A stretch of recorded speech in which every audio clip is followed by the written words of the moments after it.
dadka danyarta ee ku nool guud ahaanba dalka Soomaaliland ayaa xaalad adag soo wajahda xilliyada ay daan roobabka guga iyadoo ay roobabka guga ka curteen magaalada Burco ee xarunta gobolka Togdheer ayaa shabakada caalamiga ah Donag News booqatay mid kamid ah kamamka dadka danyarta ay ku nool yihiin isla markaana aan isku daynay inaan wax ka ogaano xaaladda nololeed ay ku nool yihiin dadkaasi danyarta oo ka soo qaxay dagaalada ka socda koonfurta Soomaaliya kuwaasi oo kula kulanay xaafadaha ayaa waxay ka warbixiyeen saameynta ay ku yeelatay roobabka guga ee ka curtay magaalada Burco iyagoona ka deyriyay isla markaana baaq u diray dawladda hoose ee degmada Burco inay ka qaado goob xashiishka lagu ururiyo oo ka agdhow isla markaana saameyn ku yeeshay xaaladooda caafimaad waxa kale ay ugu baaqeen dawladda Soomaaliland inay dhul siiso ay degaan iyagoo tilmaamay barada ay degan yihiin inuu leeyahay nin muwaadin oo u dhashay dalka Soomaaliland waa kuwan dadkan danyarta oo ka warbixinaya xaaladooda nololeed iyo saameynta ay ku yeelatay roobabka guga ee ka curtay dalka Soomaaliland gaar ahaan magaalada Burco anigoo magacayga yahay wiili Ibrahim Isaaq xaafada Atoobara reer koonfurka kamid ah loogu magacaabo reer waajidka oo gudoomiyaha caafimaadka hablahan ka ahay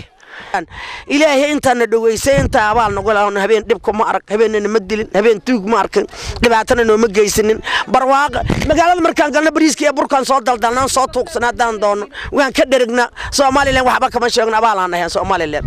alxamdulillah waan ku dhaanoolnay waan ka codsanaynaa maanta aan ku eelanahay inay meelan degnana siiyaan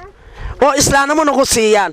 oo dar ilaahay nagu siiyaan oo ummadna maxamednimo nagu siiyaan oo Soomaalina nagu siiyaan oo xaq diinta nagu siiyaan oo dhalashada dhiig iyo dhacanka waan ku dhalanay Soomaali baan u nahay xaq diintan walaalaan ku nahay inay dar ilaahay noo aawiyo hoy meelan degnaan doonayna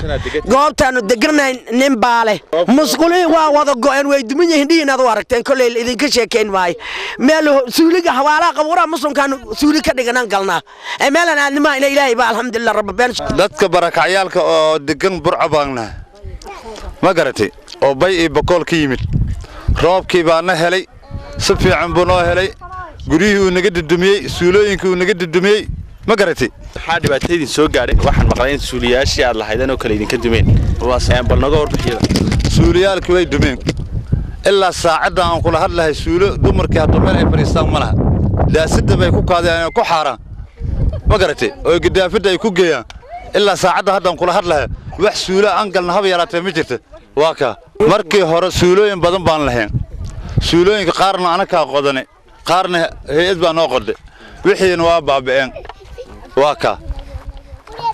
nadaafada ka waran xagga nadaafada horta gidaafad baan dhex deganay ana ka ba gidaafad dhex deganay ee xawaalihii baan dhex deganay gidaafadii baan dhex deganay maxaan ka codsanaynaa halkaas nadaafada waan ka codsanaynaa xagga inay nolol gargaaro gacan oo wanaagsan oo muslimiinta ay ugu qabtaan baan doonaynaa waan badanahay 500 xaq waan u dhaafeynaa tabaate dadka danyarta ee ku dhaqan magaalada Burco ay saameyn xooggan ku yeesheen roobabkii guga ee ka daayay maalmihii u dambeysay hasaate baaqyo kala duwan ee u direen dawladda hoose ee degmada Burco ayaa loo dhigtaagaya sidii ay dawladda hoose cabashadooda uga soo jawaabi lahayd Khadar Hanad shabakada caalamiga ah Donag News magaalada Burco.